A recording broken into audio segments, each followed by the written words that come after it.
Hello everyone. So this is the 6th lecture of Indian Evidence Act और आज के lecture में हम नेक्स्ट कार्डिनल प्रिंसिपल पढ़ेंगे.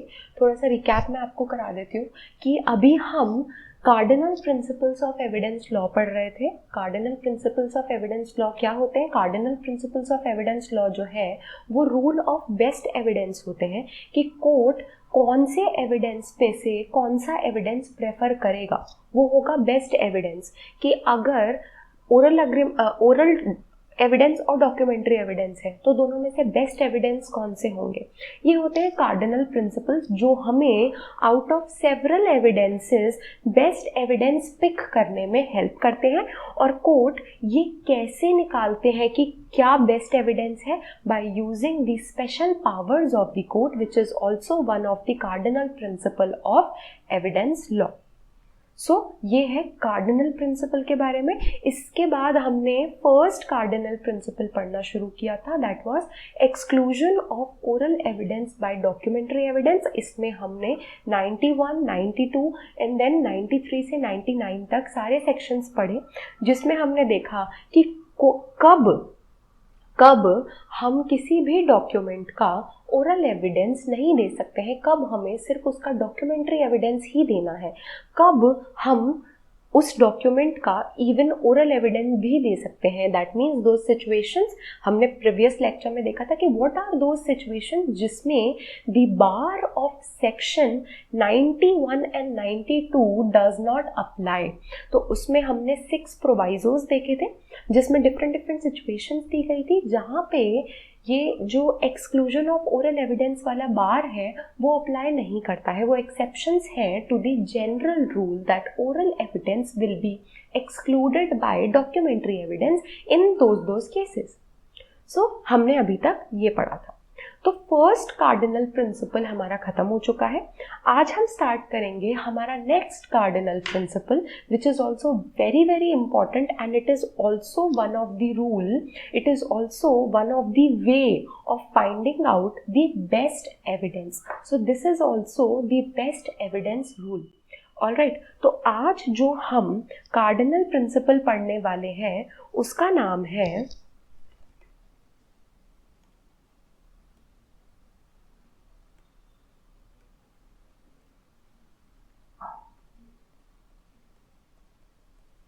exclusion of hearsay evidence by direct evidence. इससे पहले हमने देखा exclusion of oral evidence bye documentary evidence. आज हम जिन 2 टाइप के एविडेंसेस के बारे में पढ़ने वाले हैं, एक है डायरेक्ट एविडेंस, एक है हियरसे एविडेंस. एक है डायरेक्ट एविडेंस, एक है हियरसे एविडेंस. ये भी एविडेंस है, ये भी एविडेंस है, बट दोनों में से which one is the best evidence, that is the cardinal principle of evidence law. अब इन दोनों में से the rule itself says that direct evidence will exclude hearsay evidence. अगर एक फैक्ट के ऊपर एक डायरेक्ट एविडेंस अवेलेबल है और एक हियरसे एविडेंस अवेलेबल है तो इन दोनों में से direct evidence will always be preferred over hearsay evidence. हम डायरेक्ट एविडेंस को हमेशा हियरसे एविडेंस के ऊपर प्रेफर करेंगे. द रीजन इज कि direct evidence is more reliable. Hearsay evidence, hearsay का मतलब क्या होता है? हियरसे मीन्स सुनी सुनाई बात. तो हमने जब उसको डायरेक्टली परसीव नहीं किया है, हमने उसको कहीं से सुना है, वो होता है हियरसे एविडेंस. तो इसीलिए direct evidence will always be preferred over hearsay evidence. या फिर ये कह सकते हैं कि direct evidence always excludes hearsay evidence. So that is the next cardinal principle of Evidence Act कि exclusion of hearsay evidence by direct evidence. तो इसके लिए अब इस प्रिंसिपल को पढ़ने से पहले हमें ये देखना पड़ेगा कि what is direct evidence and what is hearsay evidence. तो अगर मैं डायरेक्ट एविडेंस की बात करूं,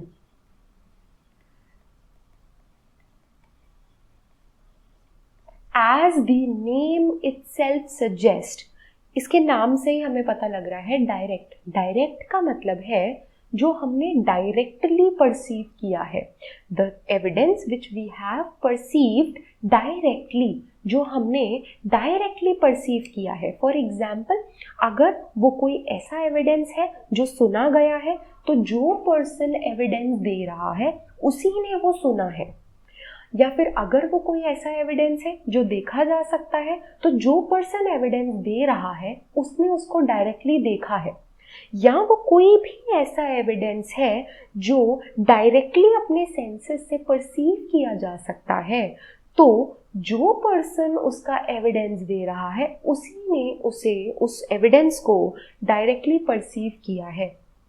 अगर इनमें से कुछ भी होता है तो उसे बोला जाएगा डायरेक्ट एविडेंस, उसे बोला जाएगा डायरेक्ट एविडेंस। ऑलराइट, तो ये होता है डायरेक्ट एविडेंस। इसी का उल्टा होता है हियरसे एविडेंस, इसी का ऑपोजिट होता है hearsay evidence. Direct evidence is जो आप डायरेक्टली सुन रहे हो, जो आप डायरेक्टली देख रहे हो, जो आप डायरेक्टली फील कर रहे हो, जिसको आप डायरेक्टली टच कर रहे हो, तो that is direct evidence. Hearsay evidences किसी और ने देखा, आपको आके बताया। हियरसे एविडेंस किसी और ने सुना, आपको आके बताया, दैट इज हियरसे एविडेंस। किसी और ने फील किया कोई एविडेंस, परसीव किया, and then that person told you, and then आप अगर उसका एविडेंस दे रहे हो तो वो हियरसे एविडेंस होगा, because I am the one who is giving the evidence, I did not perceive that fact on my own directly, rather some other person perceived that fact and told it to me. उस other person ने उसको directly perceive करके मुझे बताया है, and then मैं उसका evidence दे रही हूँ, तो वो डायरेक्ट एविडेंस नहीं होगा, it will B hearsay evidence. ये हियरसे एविडेंस में आएगा। ऑलराइट, एक बार डायरेक्ट एविडेंस का हम बेयर सेक्शन देखेंगे कि किस सेक्शन में क्या बोला गया है। So section 60 of Indian Evidence Act, section 60 of Indian Evidence Act क्या बोलता है? एक तो इससे पहले मैं आपको बता दूं कि ये डायरेक्ट एविडेंस और हियरसे एविडेंस ये किसके टाइप्स हैं? They are types of oral evidence. ये टाइप्स ऑफ ओरल एविडेंस है। So basically oral evidence can be of two types. एक होता है डायरेक्ट, एक होगा इनडायरेक्ट, या फिर इसको हम हियरसे भी बोलते हैं, इसको हम हियरसे भी बोलते हैं। तो टाइप्स ऑफ ओरल एविडेंस में दो टाइप्स होते हैं। एक होता है direct oral evidence which is directly perceived and then you are giving oral evidence of that fact. एक होता है इनडायरेक्ट या हियरसे एविडेंस जिसमें some other person has perceived it, he told it to you, you heard it and then you are giving evidence of it। तो आपने directly perceive नहीं किया है, आपके बीच में एक कनेक्टिंग लिंक है, वो पर्सन जिसने डायरेक्टली परसीव किया है, तो इट इज हियरसे। आपने सुन के बात बोली है, आपने खुद से वो फैक्ट सुना नहीं है, आपने किसी और पर्सन से सुना है, या तो उस पर्सन ने देखा है या उस पर्सन ने सुना है, बट आपने खुद ने नहीं देखा भी है, ना ही आपने सुना है, किसी और ने देखा है, आपने उसको सुन के उसका एविडेंस दिया है, वो होता है इनडायरेक्ट ओरल एविडेंस या फिर हियरसे एविडेंस हम उसको बोलते हैं। ऑलराइट, सो ये जो है actually types of oral evidences हैं। ऐसे ही जैसे कि ब्रॉडली अगर आप एविडेंस एक्ट में ब्रॉड डिवीजन देखोगे तो एविडेंस एज पर section 3 of Indian evidence act is of two types, oral evidence and documentary evidence. अब ओरल एविडेंस के हमने दो टाइप्स देखे हैं, direct oral evidence and hearsay evidence. ऐसे ही डॉक्यूमेंट्री एविडेंस अब जब हम इसके बाद पढ़ेंगे, नेक्स्ट कार्डिनल प्रिंसिपल हमारा उसी से रिलेटेड है। जब हम डॉक्यूमेंट्री एविडेंस देखेंगे तो documentary evidence is also of two types, primary documentary evidence and secondary documentary evidence. अब हम नेक्स्ट रूल वही देखने वाले हैं कि प्राइमरी डॉक्यूमेंट्री एविडेंस और सेकेंडरी डॉक्यूमेंट्री एविडेंस में से कौन सा बेस्ट एविडेंस होता है। तो बेसिकली आप देख रहे हैं हम एक फ्लो चार्ट के फॉर्म में पढ़ाई कर रहे हैं। हमारा जो फर्स्ट कार्डिनल प्रिंसिपल, सबसे पहले अगर हम टाइप्स ऑफ एविडेंसेस देखते हैं तो दो तरीके के होते हैं, ओरल एंड डॉक्यूमेंट्री। और ये जो है यही हमारा कार्डिनल प्रिंसिपल नंबर 1 था, जिसमें हमने बोला documentary evidence will always be preferred over oral evidence. अब ओरल एविडेंस दो तरीके के होते हैं, डायरेक्ट एंड हियरसे। यही हमारा कार्डिनल प्रिंसिपल नंबर 2 है। कार्डिनल प्रिंसिपल नंबर 2 है कि जब डायरेक्ट और हियरसे एविडेंस हो तो direct evidence will always be preferred. इसके बाद जो हम देखने वाले हैं वो है documentary evidence are also of two types, primary, secondary. और यही हमारा कार्डिनल प्रिंसिपल नंबर 3 है कि जब प्राइमरी और सेकेंडरी एविडेंस होता है तो primary evidence will always be the best evidence, it will always exclude secondary evidence. तो हम इसीलिए फ्लो चार्ट के हिसाब से पढ़ रहे हैं। ये जो फर्स्ट डिवीजन है वही फर्स्ट आपका रूल है, बेस्ट एविडेंस दोनों में से कौन सा है। अब ओरल है तो ओरल में कौन सा बेस्ट एविडेंस है, डॉक्यूमेंट्री है तो डॉक्यूमेंट्री में से बेस्ट एविडेंस कौन सा है। यही हमारे सारे cardinal principles of evidence law है, जिस हिसाब से टाइप्स ऑफ एविडेंसेस का बाइफिकेशन किया गया। ऑलराइट, अब हम सेक्शन 60 पढ़ते हैं एक बार, जिसमें हमें समझ आएगा कि डायरेक्ट एविडेंस होता क्या है। ऑलराइट, सेक्शन 60 क्या बोलता है कि oral evidence must always be direct, it must always be direct. तो oral evidence in all cases be direct. अब ये क्या बोला जा रहा है, ये जो लाइन है इसी में हमारा कार्डिनल प्रिंसिपल नंबर 2 लिखा है। हमारा कार्डिनल प्रिंसिपल नंबर 2 क्या बोलता है कि exclusion of hearsay evidence bye direct evidence. और ये चीज़ कहाँ लिखी गई है, ये चीज़ इसका जो मैनिफेस्टेशन है एविडेंस एक्ट में, ये हमें दिखेगा सेक्शन 60 में, जहाँ लिखा है कि ओरल एविडेंस हर एक केस में, हर सिचुएशन में डायरेक्ट ही होना चाहिए। That means hearsay evidence is not admissible in law, क्योंकि सेक्शन 60 बोलता है कि चाहे जो सिचुएशन हो उसमें ओरल एविडेंस हमेशा डायरेक्ट फॉर्म में होगा, इनडायरेक्ट फॉर्म में नहीं होगा। तो इसका क्लियर कट मीनिंग क्या है, इसका क्लियर कट मीनिंग है कि ओरल एविडेंस सिर्फ डायरेक्ट ही हो सकता है, हियरसे कभी नहीं हो सकता है। So that means hearsay evidence is never admissible, is not admissible in evidence. Alright, तो ओरल एविडेंस हमेशा डायरेक्ट होगा, जिसका मतलब क्या है, if it refers to a fact which could be seen. अगर ओरल एविडेंस किसी ऐसे फैक्ट के बारे में है जिसे देखा जा सकता है, सो वो जो विटनेस एविडेंस दे रहा है, ही सॉ इट, उसने उसे देखा है। अगर वो कोई ऐसा फैक्ट है जिसे सुना जा सकता है, तो वो विटनेस जो एविडेंस दे रहा है उसने उसे सुना है।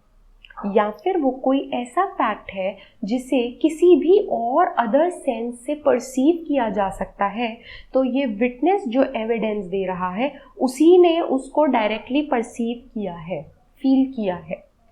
ऑलराइट, तो ये होगा आपका डायरेक्ट एविडेंस। ये है डायरेक्ट एविडेंस की डेफिनेशन।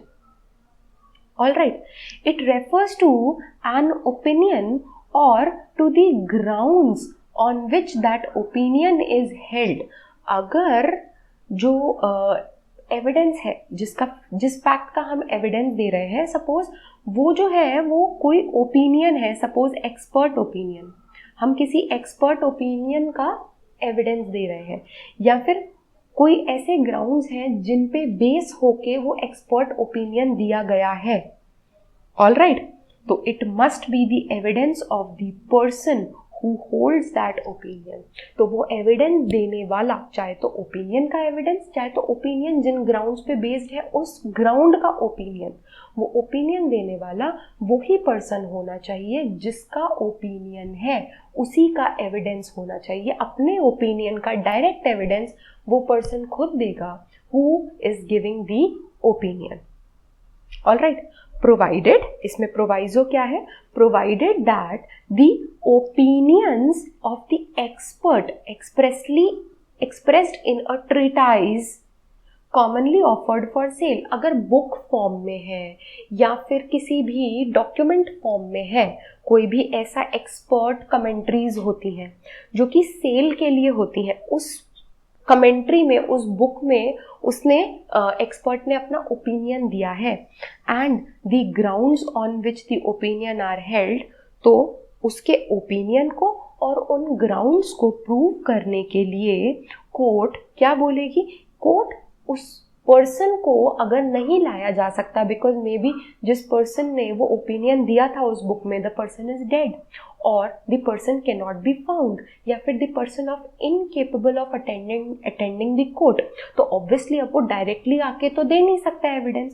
तो उस केस में आप उसकी बुक, कमेंट्री, ट्रीटाइज उसको प्रोड्यूस करने के लिए बोल सकते हो, उसको प्रोड्यूस करने के लिए बोल सकते हो. बस उस डॉक्यूमेंट को प्रोड्यूस करके वो ओपिनियन या ग्राउंड प्रूव हो जाएगा, but only in that case when the person giving the opinion is either dead or he is incapable of giving evidence, or he cannot be found, or he cannot be called as a witness without an amount of delay. Without delay आप उसको नहीं बुला सकते हो to give the evidence. In these cases ये जो opinions होंगे इनको प्रूव करने के लिए आपको डायरेक्ट एविडेंस की जगह आप उसके डॉक्यूमेंट से भी प्रूव कर सकते हो. All right.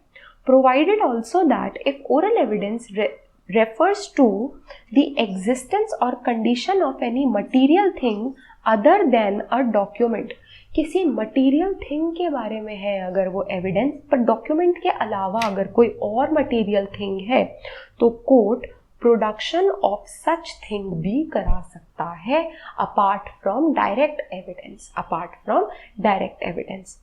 All right. सो ये है कि डायरेक्ट एविडेंस क्या होता है. अब हम देखेंगे हियरसे एविडेंस के बारे में. अभी हमने देखा डायरेक्ट एविडेंस के लिए, अब हम देखेंगे उसका ऑपोजिट क्या होता है, hearsay evidence. For example, A shot B, C saw A shooting B. A ने बी को शूट करा, बी डाइड.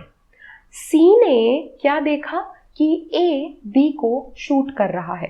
अब अगर सी जाके इसका एविडेंस कोर्ट में देता है तो वो कौन सा एविडेंस होगा, it will B direct evidence, because इसने डायरेक्टली वो फैक्ट देखा है अपनी आंखों से, एंड देन जिसने देखा है वो ही उसका एविडेंस दे रहा है, तो वो होगा direct evidence. But what would have happened अगर A ने स्टैब किया होता B को, स्टैब करते हुए C ने देख लिया होता, तो C saw A stabbing B. C ने देख लिया A को, B की A B को स्टैब कर रहा है. C जो है वो यहां से सीधा D के घर आता है और D को जाके C टोल्ड D, C जो है वो D को जाके बताता है कि A was stabbing B, कि ए जो है वो बी को स्टैब कर रहा था। अगर ये बात सी जिसने डायरेक्टली देखा है वो डी को आके बताता है। And now if D gives evidence that A stabbed B, ये जो केस हो गया उसके बाद क्या होगा, ए पे सपोज प्रोसिक्यूशन स्टार्ट हो गया, उस प्रोसिक्यूशन में एक विटनेस के फॉर्म में डी को बुलाया जाता है और डी आके क्या बोलता है विटनेस बॉक्स में, यस ए स्टैब्ड बी। तो क्या ये डायरेक्ट एविडेंस है? No, it will be hearsay evidence because यहाँ पे the person giving the evidence, that is D, he himself neither saw nor heard or he did not even perceive from his direct senses. इसने खुद ने देखा नहीं, इसने ना सुना, इसने कुछ नहीं किया, इसको बताया गया और इसने जाके उसका एविडेंस दिया, तो वो डायरेक्ट एविडेंस नहीं होगा, वो हियर से एविडेंस होगा। Hence it will not B admissible in evidence in court. Alright, तो ये होता है हियर से एविडेंस। एक बार हम रीड कर लेते हैं एंड देन हियर से एविडेंस के एक्सेप्शंस और इससे रिलेटेड और भी चीजें देखेंगे। हियर से एविडेंस, हियर से evidence means evidence which a person has not directly perceived by his senses. उस पर्सन ने उस एविडेंस को अपने डायरेक्ट सेंसेस से परसीव नहीं किया है, रादर बल्कि he has heard the fact from some other person, किसी और दूसरे पर्सन ने उसे बताया है। तो दिस इज सुनी सुनाई बात, hearsay evidence. Cardinal principle is the principle of exclusion of hearsay evidence। But हमारा कार्डिनल प्रिंसिपल क्या बोलता है कि ये जो सुने सुनाए एविडेंस होते हैं, ये जो hearsay एविडेंस होते हैं, they are not admissible in evidence because they are not reliable। Because जो पर्सन एविडेंस दे रहा है उसने ना तो देखा है, ना तो सुना है, ना तो फील किया है। So what is the guarantee कि वो जो बोल रहा है it is 100% true? He may be speaking false statement। और ये भी क्या गारंटी है कि उसे सारी बात सच सच बताई गई है? मे बी अनइंटेंशनली ही सही, बट वो जो बोल रहा है वो गलत हो, because he himself must not be aware of what is the truth, because उसने ना देखा है, ना सुना है, ना फील किया है।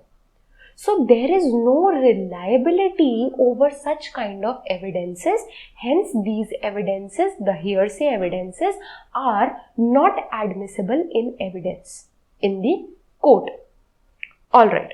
तो एक बार हम ये देख लेते हैं कि क्यों hearsay evidences reliable नहीं होते हैं। क्यों हम बोलते हैं कि hearsay evidences are not reliable in evidence? Why? Hearsay evidence is not reliable because hearsay evidence reliable नहीं होता है because जो person है जो hearsay evidence का evidence दे रहा है, जो सुन के आया है कहीं से और फिर उसका evidence दे रहा है, हो सकता है कि वो fabricated version दे। अब यहाँ पे जो D एविडेंस दे रहा है हियरसे एविडेंस हुआ। अब हो सकता है कि सी ने डी को ये बोला ही ना हो कि ए ने बी को स्टैब किया है, बट मे बी डी की ए से कोई प्रायर एनिमिटी हो, कुछ पहले की दुश्मनी हो, and just to take revenge उसने इस बात को फैब्रिकेट कर दिया है। सी ने तो आके डी को सिर्फ इतना बताया कि किसी ने बी को स्टैब किया है। अब डी जाके ये बोल देता है अपने रिवेंज के अंडर में कि ए ने बी को स्टैब किया है, which is the fabricated version of the fact which was told to him. तो ऐसा हो सकता है due to any influence, the person giving the statement may give fabricated version because he was not present there. All right. Second, he will not be able to give exact picture of the scene. अब B को तो सिर्फ इतना पता है कि A ने B को स्टैब किया है, that's it. बट क्योंकि वो वहां नहीं था तो वो उसका एग्जैक्ट माइन्यूट डिटेल्स देने के लिए इनकेपेबल है। अगर उससे ये पूछा जाता है कितनी बार स्टैब किया, कहाँ स्टैब किया, स्टैब करने के बाद ए का क्या कंडक्ट था, ये सारी चीजें डी नहीं बता पाएगा because he himself has not seen it. तो इसीलिए भी हियरसे एविडेंस रिलायबल नहीं होता है, because it is the half truth, पूरी पिक्चर नहीं पता होती है. Alright. Third point, he will not feel responsible to speak the truth as he was not aware of it directly. अगर कोई एक ऐसा पर्सन है जो कोर्ट में आया है एविडेंस देने के लिए, किस बात का एविडेंस? उस बात का एविडेंस, उस फैक्ट का एविडेंस जो उस पर्सन ने डायरेक्टली देखा है अपनी आंखों से. तो जब मैं अपनी आंखों से देखी हुई चीज का एविडेंस दूंगी, I will feel more responsible, I will feel more वर्दी. वाई? बिकॉज मैंने देखा है. तो अब जब मैंने उसको डायरेक्टली देखा है तो I will hesitate from speaking the false thing. मैं हमेशा सच ही बोलूंगी उसमें, क्योंकि वो मैंने खुद से देखा है. अगर मैं गलत बोलूंगी तो I will be the one who will be responsible, because I have seen it. But when I have not seen it, I have heard it from someone else, then I will not feel responsible for it, because मैं वहाँ पे present ही नहीं थी. So I may say कि मैं वहाँ पे नहीं थी, I don't know. तो इसीलिए a person does not feel responsible when he has not perceived it directly. But whereas the person who has perceived it directly will feel more responsible for the evidence, for the fact. Alright, he cannot be cross-examined effectively. आप उस hearsay evidence पे, जो fact वो सुन के आके evidence में बोल रहा है, उस फैक्ट के बेसिस पे आप उसको क्रॉस एग्जामिन नहीं कर सकते हो. क्यों? क्योंकि उसको पूरी डिटेल्स नहीं पता है, और ये भी नहीं हम लोगों को गारंटी, हमें इस चीज़ की गारंटी नहीं है कि जो डिटेल्स उसे पता भी है वो सही भी है या नहीं. सो इन दैट केस आप उसको प्रॉपरली, इफेक्टिवली क्रॉस एग्जामिन नहीं कर सकते हो. So due to all these reasons, hearsay evidence is not reliable, and therefore because hearsay evidence is not reliable, therefore hearsay evidence is not admissible in the court. Hearsay evidence को आप evidence form में नहीं दे सकते हो. Why? Because it is not reliable due to all these points, due to all these points. So this was the meaning and reliability of, admissibility and reliability of hearsay evidence. अब एक example लेते हैं. For example, what happened was A killed B. A killed B. C saw this. C ने ये चीज देख ली. C went to D to tell. C बताने के लिए D के पास गया कि A ने B को मार दिया है, ये बताने के लिए. But before C could tell D that A has killed B by shooting B. Shooting से मारा उसको, गोली से शूट करके. Alright, तो before C could tell D that A has shot B dead, उससे पहले ही D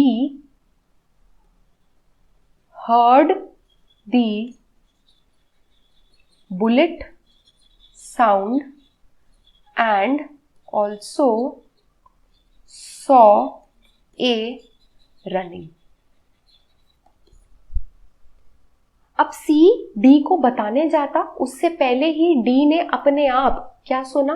बुलेट का साउंड, रिवॉल्वर का साउंड सुना. इसके अलावा उसने साउंड के जस्ट बाद A को वहां से भागते हुए देखा. वो उसने खुद देखा है, खुद सुना है. ये देखने और सुनने के बाद C आगे D को बताता है कि D तुम्हें पता है A ने B को गोली मार दी है एंड B हैज डाइड. सो अब जब एविडेंसेस का टाइम आएगा तो C अगर एविडेंस देता है ऑफ A शूटिंग B, तो ये क्या होगा?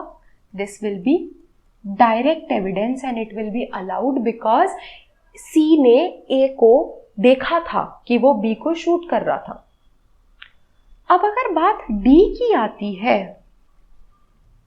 अब अगर बात D की आती है और D एविडेंस देता है कि A शूटिंग बी, कि ए ने बी को शूट किया है, ए हैज शॉट बी। अगर डी इस फैक्ट का एविडेंस देता है तो इट विल बी हियरसे, क्योंकि ये बात that A has shot B, ये बात डी ने ना खुद सुनी डायरेक्टली, ना खुद देखी, उसको सी ने बताई है, तो ये हियरसे है। बट जब डी इस बात का एविडेंस देगा that he heard bullet and he saw A running, तो ये इसके केस में हियर से एविडेंस नहीं होगा, ये डायरेक्ट एविडेंस होगा, क्योंकि ये इसने खुद सुना और खुद देखा है। तो जब डी इस बात का एविडेंस देगा तो वो डायरेक्ट एविडेंस होगा, वो हियर से एविडेंस नहीं होगा। ऑलराइट, अब इसमें एक चेंज करते हैं, इसमें एक चीज और ऐड कर देते हैं एग्जाम्पल में। फॉर एग्जाम्पल, अब अगर डी को सी ने आके बता दिया, उससे पहले डी खुद सुन चुका था, देख भी चुका था, बट उसके बाद डी को ये नहीं पता था ना कि बुलेट किस पे चली है, कौन मरा है, तो सी ने डी को आके बताया कि ए ने बी को शूट कर दिया है। डी जाके ये बात अपनी वाइफ को बताता है कि वाइफ तुम्हें पता है, सी ने मुझे बताया है कि ए ने बी को शूट किया है। अब अगर एविडेंस देते टाइम वाइफ इस बात का एविडेंस देती है कि ए हैज शॉट बी, तो ये भी क्या होगा, हियर से एविडेंस होगा, क्योंकि ये भी सी ने सुना, सी ने आके डी को बताया, डी ने आके डब्ल्यू को बताया, तो डी के लिए भी और डब्ल्यू के लिए भी ये वाली जो बात है ये हियर से एविडेंस है। But the fact that C told D, अब अगर सिर्फ इस बात का एविडेंस देना है कि सी ने डी को ये बात बताई है, सी इज द वन जिसने डी को ये बात बताई है कि ए हैज शॉट बी, इस बात के लिए अगर W एविडेंस देती है तो वो डायरेक्ट एविडेंस होगा, क्योंकि वो डायरेक्टली उसके पति ने आके उसको ही बताया है, उसने वो चीज फैक्ट डायरेक्टली सुना है कि सी ने बताया है आके कि ए ने बी को शूट किया है। सो वो फैक्ट डायरेक्टली उसने सुना है, इसीलिए वो डायरेक्ट एविडेंस होगा। अदरवाइज वो कुछ भी बोलेगी उसके अलावा तो वो इनडायरेक्ट या फिर हियर से एविडेंस होगा। सी वाला क्या एविडेंस था, डी के क्या एविडेंस है, डब्ल्यू का एविडेंस, तो ये इस तरीके से होता है। तो अगर आपके पास इस तरीके का कोई भी क्वेश्चन आता है तो आपको सिर्फ इतनी सी बात देखनी है कि कौन किस फैक्ट को डायरेक्टली परसीव कर रहा है, और जिस फैक्ट को उसने डायरेक्टली परसीव किया है अगर वो उसी का एविडेंस देता है तो वो डायरेक्ट एविडेंस होगा, अदरवाइज वो हियर से या इनडायरेक्ट एविडेंस होगा, and it will not B admissible. Alright, so this was all about hearsay evidence, reliability of hearsay evidence and admissibility of hearsay evidence. अब हम देखेंगे exceptions of hearsay evidence, exceptions of hearsay evidence। अब हम देखेंगे exceptions of hearsay evidence। hearsay evidence के कुछ exceptions होते हैं, और ये एक्सेप्शंस किस बात के हैं, ये एक्सेप्शंस उस प्रिंसिपल के हैं कि hearsay evidence will be excluded by direct evidence. This is the general principle, लेकिन इस प्रिंसिपल के कुछ एक्सेप्शंस हैं, मतलब these are those cases in those cases कि जिनमें hearsay evidence will not be excluded by direct evidence. That means hearsay evidence भले ही वो हो बट वो भी एडमिसिबल हो जाएगा। तो ये कौन से केसेस हैं? First is res gestae. Res gestae का मतलब होता है facts forming a part of the same transaction. अगर कोई फैक्ट्स है जो सेम ट्रांजैक्शन का पार्ट है तो भले ही वो जो फैक्ट्स है वो सुने सुनाए हों, स्टिल वो सेम ट्रांजैक्शन का पार्ट होंगे और स्टिल वो सेक्शन 6 के अंदर रेलेवेंट होंगे। भले ही वो हियर से है बट अगर वो सेम ट्रांजैक्शन में है तो वो सेक्शन 6 में रेलेवेंट होंगे। This is one exception to the general cardinal principle. Second exception is dying declaration. Dying declaration, second exception क्या है? Dying declaration. डाइंग डिक्लेरेशन क्या बोलता है? डाइंग डिक्लेरेशन वो स्टेटमेंट होता है जो एक person who is under the effect, मतलब under the threat of death, he is under the suspicion of death, कि वो उसकी डेथ होने वाली है, may be he is under some injury जिसमें कि हो सकता है कि उसकी डेथ हो जाए। और ऐसे सिचुएशन में जब वो अपने डेथ के या ऐसी हालत में होने के जिससे उसकी डेथ हो सकती है उसके रीजंस के बारे में बताता है, the cause of his death और cause of the transaction resulting into his death, कि किस रीजन से ये हुआ है, वो जो उसका स्टेटमेंट है जिसमें वो ये बात बताता है कि वो आज ऐसी हालत में क्यों है, किसकी वजह से है, कौन से एक्ट की वजह से है, वो होता है डाइंग डिक्लेरेशन। और भले ही वो किसी ने आपको बताई है, तो जिस पर्सन ने बोली है वो पर्सन तो अब डेड है, तो जिसको बोली है भले ही वो अगर सुन के ये बात एविडेंस दे रहा है तो वो हियर से एविडेंस हो, but still it will be admissible as dying declaration. एक होते हैं एडमिशंस एंड कन्फेशन। अब अगर कोई एडमिशन है या कन्फेशन है, एक अक्यूज्ड है, उसने अपनी मदर को कोई कन्फेशन किया है, वो मदर जाके अगर उस कन्फेशन को एज एन एविडेंस देती है तो हुआ तो वो hearsay evidence, but still it will be admissible in court. इसके अलावा क्या होते हैं, statement of persons who are dead और can not be brought to the court, section 32 में रेलेवेंट होते हैं। ऐसे पर्सन्स जो अब या तो डेड है या फिर ऐसे इनकैपेसिटी है उनको कि हम उन्हें कोर्ट में नहीं ला सकते हैं एविडेंस देने के लिए, तो उनकी बात सुन के जो पर्सन एविडेंस देगा वो भले ही हियर से एविडेंस हो, but still it will be admissible under section 32। इसके बाद आते हैं स्टेटमेंट और entries made in the books of account. वो बुक्स ऑफ अकाउंट में वो एंट्रीज भले ही किसने भी की हो, बट स्टिल वो एंट्रीज सेक्शन 34 में रेलेवेंट होती हैं। All right, then opinions of third person जिसमें एक्सपर्ट्स आते हैं, तो एक्सपर्ट्स का जो ओपिनियन होता है it will also be relevant under section 45, भले ही वो हियर से एविडेंस हो। अगर मेडिकल एक्सपर्ट ने कोई एविडेंस दिया है, सपोज मेडिकल एविडेंस जो है वो उस बेसिस पे है जो टेस्ट हुआ है उस पर्सन का, तो वो पर्सन एविडेंस देगा पुलिस ऑफिसर को, पुलिस ऑफिसर ने लाके अब एविडेंस दिया है मेडिकल का, तो भले ही वो हियर से एविडेंस हो, still it will be admissible in law, in court.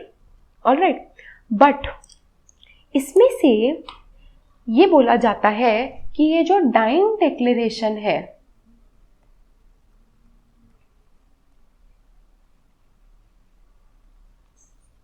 It is not actually the exception of exclusion of hearsay evidence। ये जो principle of exclusion of hearsay evidence है उसका एक्चुअल एक्सेप्शन डाइंग डिक्लेरेशन है नहीं। कैसे नहीं है, इसको हम एग्जाम्पल से समझेंगे। For example, A stabbed B ने अपनी डाइंग डिक्लेरेशन दी किसको, सी को। बी ने सी को बताया कि मुझे ए ने स्टैब किया था, इस रीजन से मेरी डेथ होगी। ऑल राइट, तो अब अगर after the death of B, अब सी अगर इस बात का एविडेंस देता है तो क्या वो हियर से एविडेंस होगा, क्योंकि सी ने बी को मारते हुए नहीं देखा है, बट क्योंकि बी ने सी को बताया है और अब बी को हम कोर्ट में प्रोड्यूस नहीं कर सकते बिकॉज ही इज डेड, तो हम सी के एविडेंस को निग्लेक्ट कर देंगे अगर, तो फिर कोई एविडेंस नहीं बचा कि how did B die, what was the guilt of A, is A guilty और नॉट। तो इसीलिए इस बात को हम इग्नोर नहीं करते हैं, एडमिसिबल मानते हैं। इसीलिए इस केस में बोला जाता है कि dying declaration is an exception of hearsay evidence. But इसमें भी एक छोटा सा पॉइंट है। अब अगर कोर्ट में सी जो है वो इस बात का एविडेंस देता है कि ए स्टैब्ड बी, तो ये हुआ तो hearsay evidence, but still it will be admissible under section 32 clause 1। Dying declaration कि A stabbed B hearsay है बट स्टिल रेलेवेंट होगा बिकॉज डाइंग डिक्लेरेशन है and dying declaration is an exception. But यही अगर C ये evidence देता है कि B told me that A stabbed him. अब ये पहले तो ये डिक्लेयर कर रहा है कि A ने B को स्टैब किया है, वो तो हियर से होगा क्योंकि उसने ना देखा ना सुना डायरेक्टली. बट अगर C जो है वो ये एविडेंस देता है कि B told me that A stabbed him, तो ये हियर से एविडेंस नहीं होगा क्योंकि B ने एक्चुअली में डायरेक्टली C को ही बताया है. ये जो फैक्ट है, this fact has been heard directly by C, it has been perceived by C directly, तो ये डायरेक्ट एविडेंस होगा. और इसीलिए बोला जाता है कि actually dying declaration is not an exception of hearsay evidence, क्योंकि एक सिचुएशन में वो हियरसे होती है बट वहीं अगर दूसरे सिचुएशन में देखें जो एक्चुअल डाइंग डिक्लेरेशन है, डाइंग डिक्लेरेशन पार्ट तो यही है ना, this is the dying declaration, लेकिन ये तो हियरसे है नहीं, ये तो डायरेक्ट है. हियरसे क्या है कि A ने B को स्टैब किया है, बट हम क्या प्रूव करने की कोशिश कर रहे हैं कि B ने C को बताया है, क्योंकि वो ही तो डाइंग डिक्लेरेशन है, तो वो हियर से नहीं होगी, वो डायरेक्ट होगी. इसीलिए इसको हम बोलते हैं कि actually dying declaration is not an exception of hearsay evidence. So ये एक छोटा सा पॉइंट है एक्सेप्शंस का, एंड ये मैंने अभी आपको समझाया. So this was all about direct evidence and hearsay evidence. So this was all about cardinal principle number 2. अब हम करेंगे cardinal principle number 3 in the next lecture, upcoming lecture में. But this is all for today's lecture. इसमें हमने आज direct evidence क्या होता है वो पढ़ा पहले, फिर हमने hearsay evidence के बारे में पढ़ा. hearsay evidence में हमने उसका मीनिंग देखा, रिलायबिलिटी देखी, इसको हम एडमिसिबिलिटी भी बोलते हैं. ऑलराइट, इसमें हमने फिर इसके एक्सेप्शंस देखे, एग्जाम्पल्स देखे, and dying declaration is not an exception of hearsay evidence, हमने ये देखा. All this is very very important for your prelims, और उससे भी ज़्यादा ये बहुत important है for your mains. तो इसीलिए आप इसको प्लीज़ अच्छे से प्रिपेयर करो, इसके नोट्स प्रिपेयर करो, इसके regarding short notes, long answer, ये सारी चीज़ें आपको प्रिपेयर करनी है. इसको अच्छे से रिवाइज करना है क्योंकि कार्डिनल प्रिंसिपल्स चाहे जितने भी हैं, ये 4 है, चारों के चारों बहुत इंपॉर्टेंट है. तो आपको इसे अच्छे से प्रिपेयर करना है, केयरफुली पढ़ना है, केयरफुली रिवाइज करना है.